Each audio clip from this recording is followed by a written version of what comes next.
Timothée chapitre 4, le verset 7 à 8. 2 Timothée chapitre 4, verset 7 à 8. Alléluia. Est-ce que nous pouvons commencer ensemble? 1, 2, 3. Le bon combat, j'ai achevé la course, j'ai gardé la foi. Désormais, la couronne de justice m'est réservée. Le Seigneur, le juste juge, me la donnera dans ce jour. Et non seulement à moi, mais encore à tous ceux qui auront aimé son avènement. Amen. Amen. Seigneur, tu as écouté la parole que nous avons lue. Nous voulons maintenant que tu nous parles. Prie comme ça. Demande que Dieu te parle maintenant. La parole a été lue, mais nous voulons que la parole puisse désormais être ouverte pour que nous puissions comprendre ce qu'il y a dans cette parole. Nous voulons, Père, ta grâce, l'intelligence spirituelle, la révélation. Nous demandons la grâce du Saint-Esprit. Utilise ma bouche pour que je parle de ta part. Au nom de Jésus.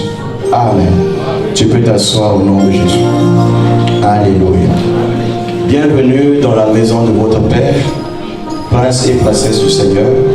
Amen. Bienvenue dans la maison de changement, de témoignages et de miracles.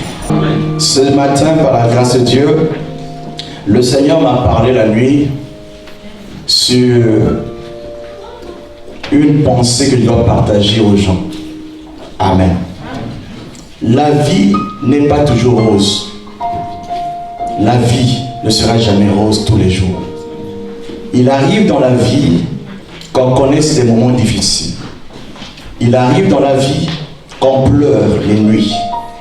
Mais bien avant nous, il y a eu des gens qui l'ont connu. Et c'est le cas d'un homme qui m'a beaucoup enseigné pendant la nuit. David. La vie de David n'a jamais été une vie heureuse. David, Benjamin de la famille, déjà très jeune, il a suscité un peu la jalousie de ses frères. En quoi? Parce que c'est celui que papa aimait le plus. Mais papa a choisi de le garder à la maison pendant que tous les autres partaient pour certainement faire les œuvres qui sont plus utiles. Et lui était comme le berger, celui qui prenait soin du troupeau. Mais dans ce qu'il était en train de faire, il avait trouvé une joie. Parce que les expériences qu'il a traversées en faisant ce travail ont permis qu'il acquiert de la maturité parce que Dieu l'avait préparé pour quelque chose de grand. La destinée de toute personne n'est connue que de Dieu seul. Et personne ne peut savoir ce que tu seras demain. Amen. Je peux m'asseoir avec toi, je ne sais pas qui tu es. Amen. Je ne sais pas qui tu seras. L'Éternel qui connaît la destinée de toute personne sait, dès que l'homme, avant même qu'il vienne sur la terre, à quelle destinée il t'avait préparé. Amen. David ne connaissait pas que lui devait être le choix de Dieu. Mais un jour, Israël a refusé d'être conduit par Dieu qu'il ne voyait pas. Israël s'est choisi d'avoir un roi comme toutes les autres nations. Donc, la théocratie a pris place. Israël est devenu comme tous les autres peuples. Il fallait qu'un homme soit choisi. Alors Israël a choisi le plus grand de tous. Parce que certainement ils se sont dit, nous nous confions à sa force ou à sa taille. Il sera certainement capable de nous conduire vers les victoires. Cet homme, son nom c'était Saül. Saül avait peur même d'être choisi. Parce qu'il se cachait dans les bagages. Mais quand on l'a choisi, il a accepté. Il a été loin. Il a essayé de diriger selon la capacité qui lui était propre. Mais une seule chose, le choix des hommes n'est jamais le choix de Dieu. Amen. Dieu a un choix et le choix de Dieu est le vrai. Quand Dieu choisit pour toi, sois-en sûr, c'est le bon choix. Parce que Dieu ne se trompe pas. Mais dans le cas d'Israël, Israël s'est choisi une personne. Cet homme, plus tard, dans l'exercice de sa tâche, a désobéi à Dieu. Dieu lui a demandé de dévouer par interdit un peuple. Mais lui, il est parti faire le contraire de ce que Dieu lui a dit. Il a mis de côté tout ce qui était beau. Il a gardé les bêtes qui étaient grasses. Il a gardé le roi et tout ce qui était en forme. Mais il a détruit ce qui n'avait pas de valeur. Alors, le bruit des animaux, le bêlement des animaux était en train de monter vers Dieu. Tu peux cacher ton péché, mais le péché par moment te trahit. C'est le cas de Saul. Sa désobéissance était pas connue de tous, mais était connue par Dieu et par le prophète. Alors Dieu va dire au prophète qu'il avait moins. Cet homme, je l'ai rejeté. Pourquoi? Parce qu'il a choisi de faire sa volonté et non ma volonté. Chaque fois que tu choisis de faire ta volonté, qui n'est pas totalement la volonté de Dieu, tu sors du plan de Dieu. Mais je te dis une chose, Dieu a une seule volonté et sa volonté est parfaite. Quand Dieu est d'accord avec toi, je peux te dire, ce que tu vas faire va réussir. Alors, Dieu a mis de côté le choix des hommes. Il dit, je vais chercher maintenant mon roi à moi. Dieu a choisi une famille qui n'avait pas une grande réputation ou un grand nom. La famille d'Isaïe. Dans la maison de cet homme se trouvait le roi. Mais son père ignorait même qui était le roi parmi ses enfants. Alors le prophète va venir un jour chercher le roi que Dieu a choisi. Il vient cogner à la porte de ce monsieur. Il dit, je veux rencontrer tous tes enfants. Il a appelé les 7 enfants, il a oublié le 8e. Il s'est dit, parmi les vaillants, c'est sûr qui sera trouvé. Parmi ceux qui font ma force, c'est sûr, on va les trouver. Le premier n'était pas le choix de Dieu. Le deuxième n'était pas le choix de Dieu. Le troisième n'était pas non plus le choix de Dieu jusqu'au 7e. Alors je me dis une chose. Est-ce que Dieu peut cacher une chose à un prophète? Oui. Il arrive aussi que Dieu cache des choses aux prophètes.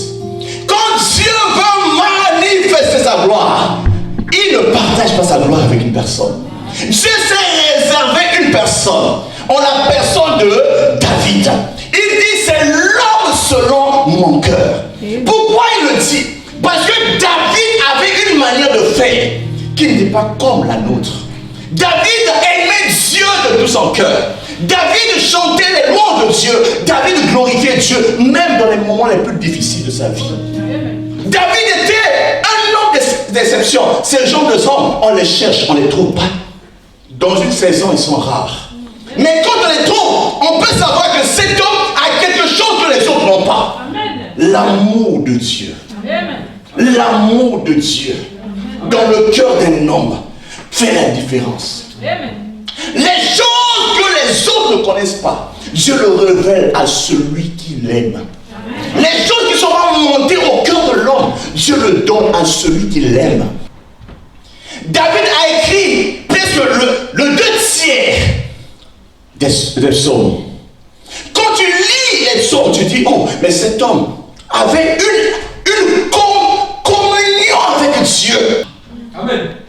Il avait une manière de parler à Dieu comme si on parlait à une personne qu'on voyait. Amen. Il avait une manière de dire les choses à Dieu comme si on parlait à un ami. Le secret d'un champion se trouve dans la joie qu'il a de l'Éternel. C'est le thème de ce matin. Connaître la joie. Alléluia. Amen. Connaître la joie d'un vainqueur en Christ. Alléluia. Amen. Dans le psaume 30, je vais essayer de lire un peu avant d'aller à l'essentiel. Le psaume 30. Quelqu'un a le psaume 30?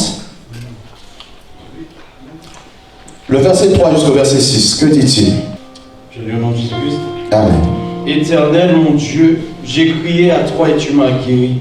Éternel, tu as fait remonter mon âme du séjour des morts. Tu m'as fait revivre loin de ceux qui descendent dans la fosse. Chantez à l'Éternel, vous qui l'aimez, célébrez par vos louanges sa sainteté. Car sa colère dure un instant, mais sa grâce toute la vie. Le soir arrive les pleurs et le matin l'allégresse. Le soir arrivent les pleurs, mais le matin,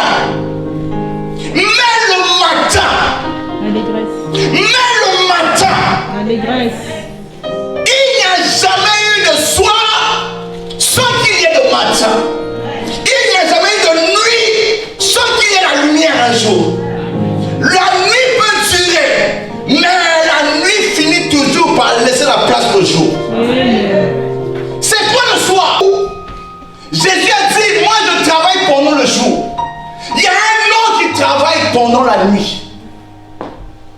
Pendant que les hommes dorment, lui qui rôde ne dort pas.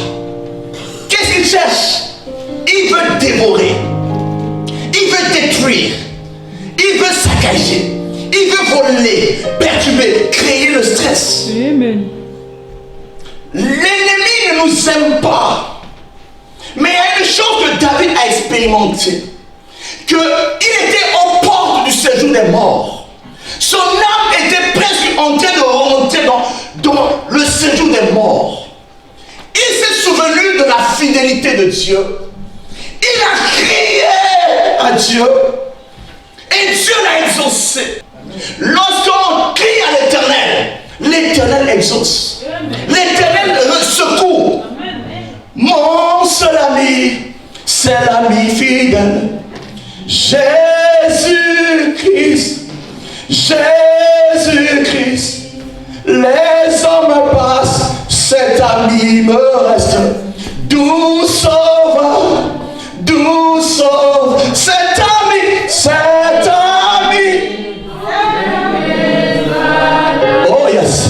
Son amour, ma douleur, sa main essuie de mes larmes.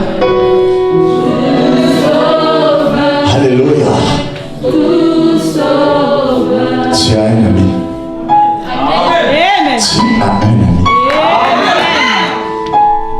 Tu as un ami. Amen. Tu as un ami. Amen. Son nom c'est Jésus. Amen. Voilà pourquoi moi j'ai décidé de l'appeler mon ami. Mon ami. Mon ami. Mon ami. Mon ami. Mon ami. Mon ami. Mon ami. Mon ami. On va chanter mon ami.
Il a crié au ciel. le ciel l'a fait sortir du séjour de la mort. Au verset 12, qu'est-ce qu'il dit?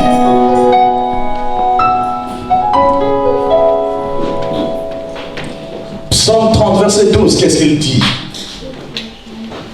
Et tu as changé mes lamentations en allégresse. Et tu as changé mes lamentations en allégresse. Et tu as changé mes lamentations en allégresse. Je vais te dire une chose. La nuit peut durer, mais le jour finit toujours par se réveiller. La nuit peut apporter la mauvaise nouvelle, mais le soleil de justice continue toujours à se lever. Je peux te rassurer d'une chose, que pendant toute la nuit, Pierre a essayé de chercher les poissons. Il n'a pas pu trouver. Jusqu'à ce que le matin arrive, il fait la rencontre de Jésus, mon ami. Il lui prête la barque. Ils vont ensemble dans les eaux. Là où il avait échoué, mon ami lui a dit, jette le filet. Du côté droit, jette le filet. Pierre, expert en pêche, pouvait dire une chose, mais c'est une erreur. Le jour, on ne peut pas faire une pêche qui soit profitable. Je pense que tu te trompes parce que je connais cette eau. J'ai l'habitude de travailler ici. Ma famille a toujours mangé ici. Mon grand-père a fait cela depuis longtemps. Mais j'ai échoué. Je rentre bredouille chez moi. Je t'ai prêté ma barque. Tu as pêché. Tu me ramènes là où j'ai échoué. Oui, je veux dire à quelqu'un, là où tu as échoué, avec Jésus, on ne peut pas échouer. Je veux te le dire. En Jésus, les choses arrivent. Il a dit, jette le filet. Il a dit, sur ta parole. Non pas sur ce que moi je pense. Non pas sur ce que je sais faire. Sur la barre de l'insigne de l'Éternel. Sur la révélation de Dieu. L'instruction de décret du ciel. Sur la volonté parfaite de Dieu. Je vais jeter le filet. La nuit, il a échoué. Mais quand le jour est venu, l'instruction est arrivée. Il a jeté le filet. Il a fait la plus grande pêche de sa vie. Mais en réalité, Dieu ne l'appelait pas ça. Dieu l'appelait à une autre pêche. Non pas les poissons, mais la paix des âmes. Il dit, tu as vu dans l'eau ce que je peux faire. Va faire cela dans le monde. Je veux te dire une chose. Il y a une nation qui t'attend. Il y a un peuple qui t'attend. C'est le temps que tu lèves. Il y a un peuple, une famille qui t'attend. C'est le temps que tu parles de Jésus. C'est le temps que toi aussi, tu prennes la responsabilité. Je vais te dire une chose. Le Jésus que je pêche est tellement bon que le partager est un plaisir. Voilà pourquoi. Va parler de Jésus. Amen. Amen. Tu m'as compris? Amen. Alors, allons rapidement. Y a-t-il un secret pour être champion?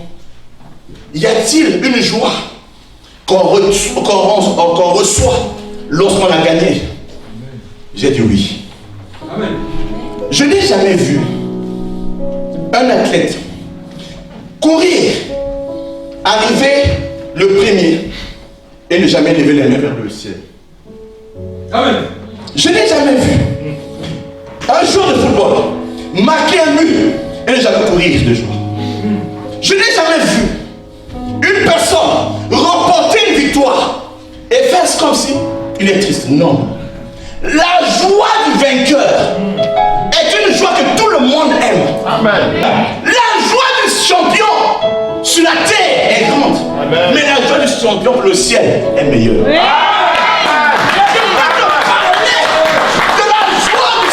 Du champion du ciel.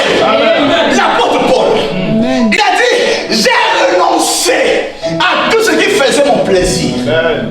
Philippiens chapitre 7, 3 versets 7 à 8. Alléluia. Amen. La Bible dit, mais ces choses qui étaient pour moi des gains, je les ai regardées comme une perte à cause de Christ. Et même je regarde toutes choses comme une perte à cause de l'excellence de la connaissance de Jésus-Christ mon Seigneur, pour lequel j'ai renoncé à tout et je les regarde comme de la boue afin de gagner Christ. Amen. Amen. L'apôtre Paul, une personne qui a un passé aussi grand, élogieux, qui abandonne tout à cause de Jésus-Christ. Amen. Qu'est-ce qu'il avait de plus que toi? L'apôtre Paul, quand on regarde la loi, il était pharisien. Le zèle des pharisiens, l'honneur du pharisien, irréprochable quant à la loi, il était. Amen. Quand on repart dans la famille, il était issu des Hébreux, fils d'Hébreux. Ça veut dire les hommes à qui Dieu s'est manifesté. D'abord, le peuple de Dieu. Amen. Quand on regarde à son parcours en tant qu'homme d'une famille, il dit, je suis fils de Benjamin, la tribu de l'un des fils de Jacob. J'appartiens réellement à la descendance d'Abraham. Il était circoncis le 8e jour. Ça veut dire que, quant à la loi, il était parfait. Mais il lui manquait une seule chose. Dis une seule chose. Une seule chose, La connaissance de Christ. la connaissance de Christ. Si tu connais Christ, ça va faire que tu regardes toutes choses comme la boue. Amen. Il n'y a rien à comparer avec Christ. Amen. Christ dans la vie d'une personne, c'est l'espérance de la gloire. Amen. Christ, l'avoir rencontré, c'est un privilège. Mais l'avoir comme ami, c'est plus. Amen. Tous les jours, partager sa compagnie. Tous les jours, discuter avec lui. Il n'y a personne qui soit aussi vrai, aussi juste que lui. Mais connaître Christ à des niveaux, dites des niveaux. Les niveaux. Il y a ceux qui ont connu Christ comme celui qui fait des miracles. Il y a ceux qui ont connu Christ comme celui qui donne la prophétie. Il y a ceux qui ont connu Christ comme celui qui peut marcher sur les eaux. Mais lui, il voulait connaître un autre Christ. Dis un autre Christ. Un autre Christ. Quel Christ lui veut connaître? Alléluia. Amen. Alléluia. Amen. Il dit, je regarde toutes choses désormais comme de la boue. Parce que j'ai découvert une chose en Christ. C'est lui qui va me donner la couronne de justice. Amen. C'est lui seul qui peut dire au Père que celui-là doit être avec nous. Amen. Il regarde toutes choses comme la boue à cause de Christ. Amen. Pourquoi? Parce qu'il a comparé que sert-il à un homme de gagner le monde si son âme est perdue? Amen. Il a comparé. Il a dit, il n'y a rien d'égal. Je peux te dire une chose, je peux te garantir une chose. Que il y a des joies qui durent un temps. Mais la joie avec Christ dure pour toujours. Amen. Voilà pourquoi il a dit non, non. Désormais, je regarde toutes choses comme de la saleté. L'apôtre Paul a dit, je regarde désormais toutes choses comme de la boue. Alors, quel est le secret de Paul? Il a dit ceci, que il regarde toutes choses comme la boue, oui, à cause de l'excellence de Christ. Mais quelles en sont ses motivations? Amen. Amen. Parce que quand quelqu'un abandonne tout, il doit avoir une raison. Amen. Amen. Amen. Quelles sont les motivations de Paul? Amen. Amen. Première chose, il dit ceci. Ma première motivation, c'est de connaître la puissance de la résurrection. Amen. Amen. La puissance de la résurrection. Vous avez vu Jésus sortir du tombeau. Mais pour que Jésus sorte du tombeau, il a fallu qu'une puissance puisse agir. Ça s'appelle la puissance de la résurrection. Amen. Lorsque l'esprit qui a tué Jésus dans les morts habite dans une personne, cet esprit donne la vie à la personne qui est morte. Amen. L'homme spirituel ne peut pas vivre sans l'esprit. Amen. Si l'esprit qui a tué Jésus dans les morts n'habite pas en toi, tu ne peux pas faire un bon chrétien, un bon chrétien. qui a reçu la gestion des morts, quand elle rentre dans la vie d'une personne, la personne doit changer. Amen. Le fruit de l'esprit doit être visible. La joie, l'amour, la paix, la bonté, la patience, la vérité, la maîtrise de soi. On doit voir cela palpable dans la vie de la personne. Amen. Alléluia. Amen. Deuxième motivation importante, il dit je veux connaître la communion de ses souffrances. Ça veut dire que Jésus a tellement payé le prix pour moi que je suis redevable, a dit l'apôtre Paul. Je dois payer ma dette. La dette que Paul devait payer, c'est la dette de l'amour. Alléluia. Amen. Lorsque quelqu'un t'aime, mais aime-le aussi. Amen. Amen. Amen. Amen. Amen. Si l'autre t'aime, aime-le aussi. Amen. Amen. Amen. Amen. Attends, Seigneur.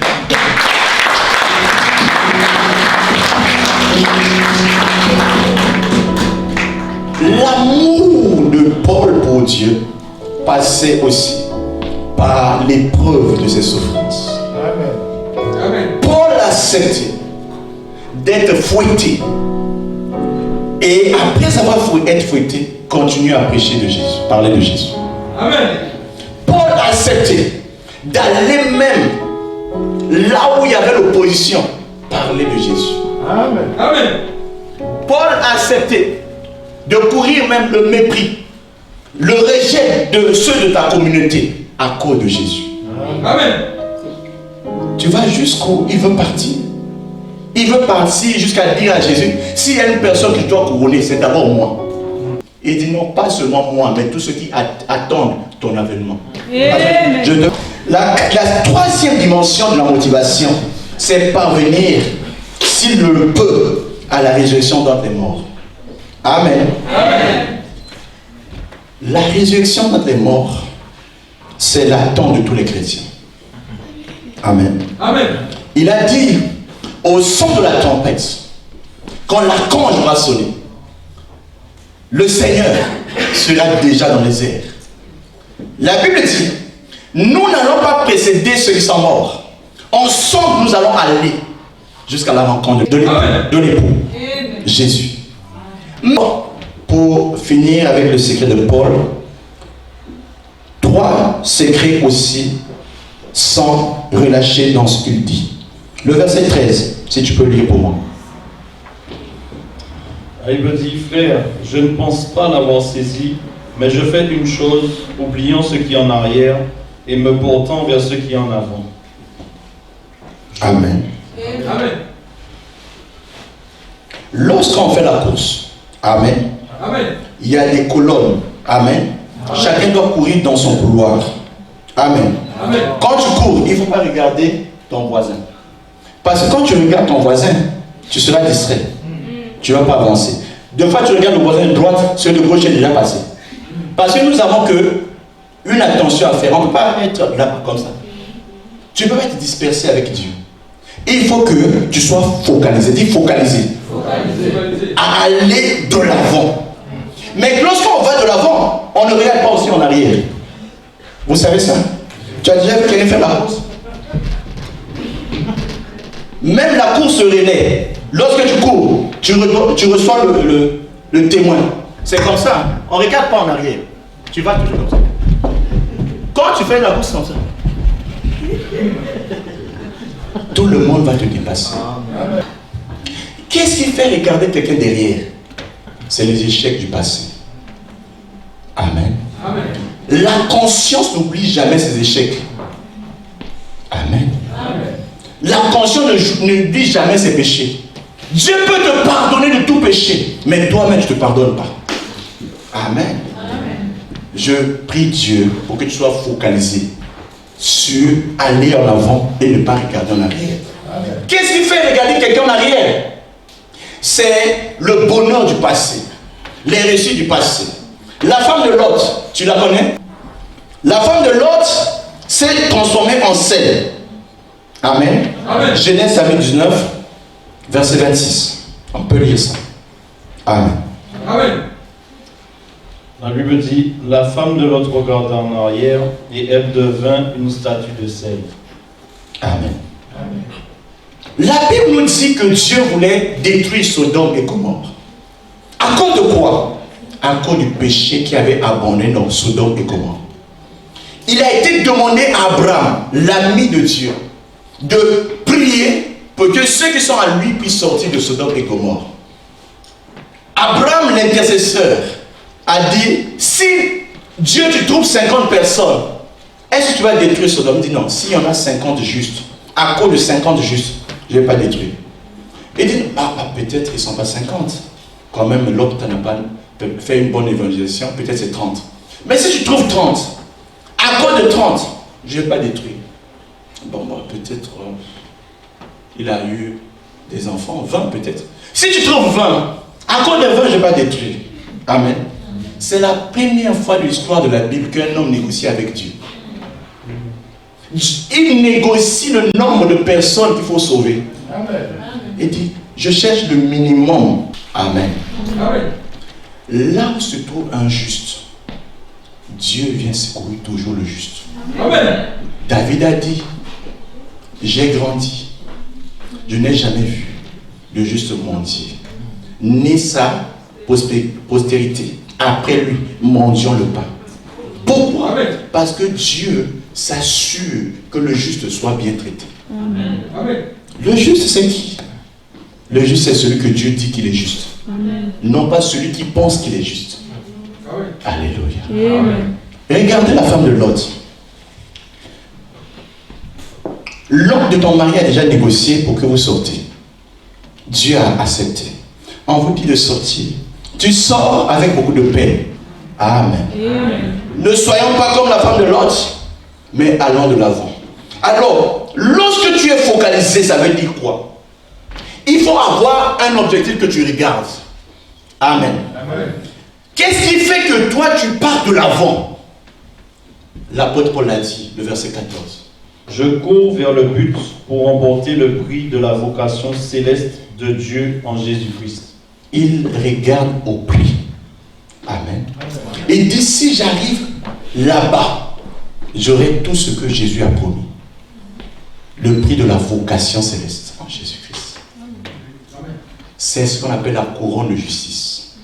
Lorsque j'ai combattu tout, il me reste une seule chose, la couronne de justice. Que je sois appelé par Dieu juste, je sois admis parmi les justes. Quelqu'un va la voir. Amen. Je prie que ce soit toi. Amen. La joie, et qui est un secret, est attachée aussi à la capacité d'oublier. Dis oublier. Oubliez.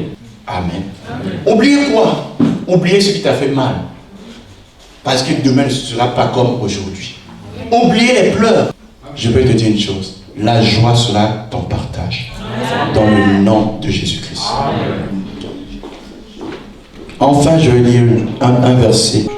1 Samuel, chapitre 17, versets 34 à 35. Alléluia. Alors dit David dit à Saül, ton serviteur faisait paître les brebis de son père, et quand un lion ou un ours venait en enlever une du troupeau, je courais après lui, je le frappais et j'arrachais la brebis de sa gueule. S'il se dressait contre moi, je le saisissais par la gorge, je le frappais et je le tuais. Amen. Le lion et l'ours sont venus le même jour pour arrêter la destinée d'une personne. Non pas lui, ils en avaient après la brebis. Mais lui, le protecteur des brebis, il a couru pour défendre la brebis. Amen. Amen. Ta joie est menacée. Amen. Amen. Le lion peut se lever quand ta joie. Amen. L'ours veut se lever quand ta joie. Amen. C'est le temps que toi tu comprennes une chose, de regarder à Jésus. Amen. Deuxième chose, après avoir détruit le lion et l'ours, il y avait Goliath. En fait, les petits entraînements te préparent pour un autre entraînement. Amen. Le Goliath, c'est l'adversaire redoutable qui a fait peur à toute une famille, à tout un peuple. Certainement, tu connais ton Goliath. Je veux que tu fermes tes yeux, regarde à ton Goliath. Goliath, c'est quoi? Ou c'est qui? C'est l'adversaire qui te fait peur. Amen. Tu vas prier, tu dis Seigneur, donne-moi la victoire sur Goliath. Tu m'as donné la victoire devant le lion, devant l'ours, donne-moi la victoire sur Goliath. Prie au nom de Jésus-Christ. Alléluia.